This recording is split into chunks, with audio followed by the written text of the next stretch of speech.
Wait, hold on. Good morning. This is Susanna, Mackenzie, Megan, and Alyssa, and we'll be reviewing some instructional strategies and the theories where they originate.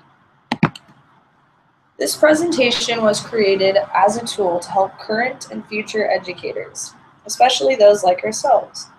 We have included definitions and background where needed, but otherwise, we will focus on detailed examples of how to improve instruction within the classroom. To stress this presentation's importance, we would like to review our philosophy of education. The educator's responsibility to help all students grow toward their maximum potential, which will mean tailoring and adjusting your instruction to meet each individual's needs. To help guide you through our presentation, we will always transition with an outline. We will first review some of the developmental influences on children's growth. Many external or environmental factors will affect the student, which is visualized through a threefold Venn diagram. Here, we can see how the home life, social interactions, and their school environment will influence the student. It should be noted that each of these can have a positive or negative influence, depending on the individual's experiences. As you can see, the student is in the center of the Venn diagram as a representation that they are the compilation of these three external influences. Notice again that the student is at the center of this diagram, showing how they are the accumulation of multiple factors. These are only a few of the internal factors that may influence a student's personality and achievement. We have listed three specific examples: gender, puberty, and genotype. When a student undergoes puberty, depending on their gender, this can affect their peers' perceptions either in a negative or positive manner. But the main factor I would like to emphasize is genotype. It has been found through 10 studies that genotype is not the sole influence for a child's achievement, but will create a zone for possible intelligence, depending on their external influences. Here's where we'll transition to what theories have been created to explain a child's cognitive development, since most teachers focus on their intelligence and ability. There are three main theories discussed within a teacher's education: Piaget's four-stage theory, information processing theory, and Vygotsky's social theory. These three all explain cognitive development through different processes. For instance, Piaget focuses on observations of a child's actions when processing their environment, while Medina helps explain information processing theory of development through a more scientific view, creating a structure of development that is more dependent on how the brain changes and grows through time. As the third theory, Vygotsky labeled a child's development process based on social psychology of the individual. Through these three theories, educators can use their understanding of child and adolescent development to continue toward better practice. This means looking at teaching from a holistic viewpoint and using what we know from these theories to inform our instruction, to create our classroom environment, and to consider the learning needs of our student. Which brings us to the third part of our outline. How do we apply these theories in the classroom? One of the applications teachers must consider while teaching is building a safe classroom environment, which will encompass the other environments that our students encounter in their daily lives. First, we must make our students feel safe and welcome so that our students will be motivated to attend and participate in class. There are several steps to doing this. Get to know your students. Include your students when laying out classroom expectations, and create ways to show your students that they are heard and respected, such as waiting after asking questions, building a parking lot for good ideas that may not necessarily be relevant or may interrupt the flow of class, make eye contact with your students, and respond positively to their input. We also need to be aware of stressors affecting our students. Unstable home life, other responsibilities, social status and situations outside of class, and sleep disruptions are common stressors for many secondary students. To help mitigate stress for our students, we need to get to know them. make ourselves available as listeners and sources of information and help. Second, classrooms should be engaging and encourage exploration. This includes a physical layout that is conducive to interactions and group work, keeping the environment stable throughout a unit to increase memory, and having many resources available for students to continue exploring and pursue their interests within the class.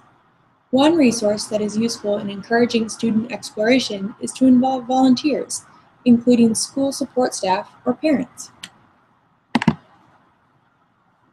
Teachers need to differentiate instruction in order to meet individual students' needs.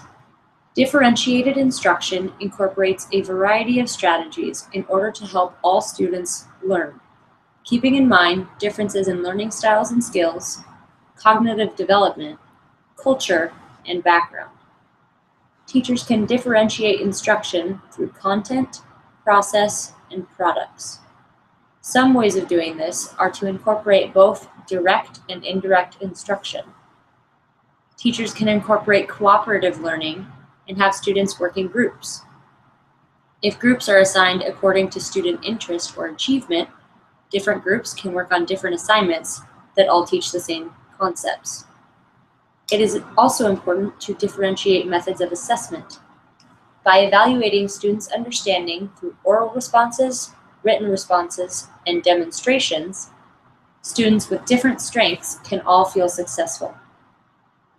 Teachers also need to keep in mind the prior knowledge and experiences that each student is bringing into the classroom. Students assimilate new information into their existing schemata, so it is important for teachers to use hooks to engage students and focus on concepts that give information meaning.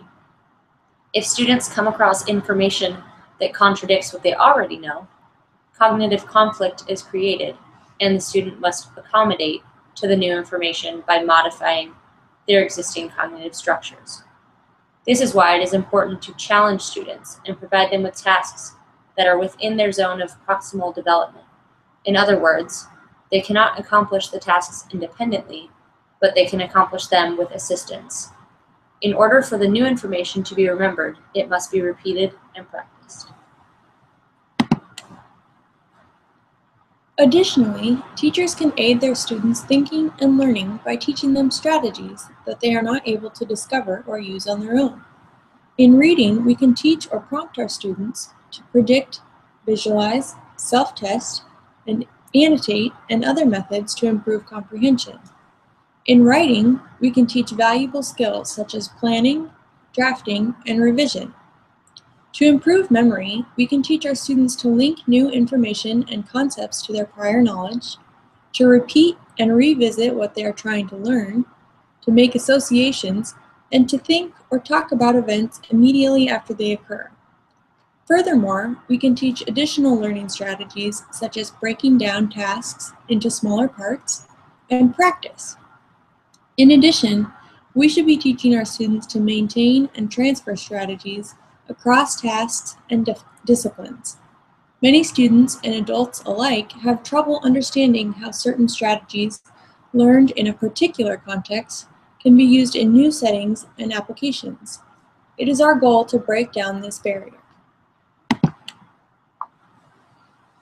Students should be the main focus and the center of our classroom. In order to establish a student-centered classroom, students should feel like they are an equal contributor to their peers and to their teacher from the beginning of the year. This starts with co-developing classroom norms and expectations and giving students choice on reading assignments or research topics. For effective learning, students need to be engaged and feel included, otherwise they will tune out. Once you have lost a student's attention, they will likely not absorb anything for the remainder of that lesson. To increase student motivation, instructors should reward students for their efforts rather than their accuracy. This will improve students' self-efficacy and increase their chances of high achievement and moving on in that content area. In summary, we have created this presentation as a tool for current and future teachers to identify the key development process that children undergo in order to review the specific implications that this may have on our instruction, classroom, and attention to student needs. To refer back to where we found our information, please use our works cited listed here.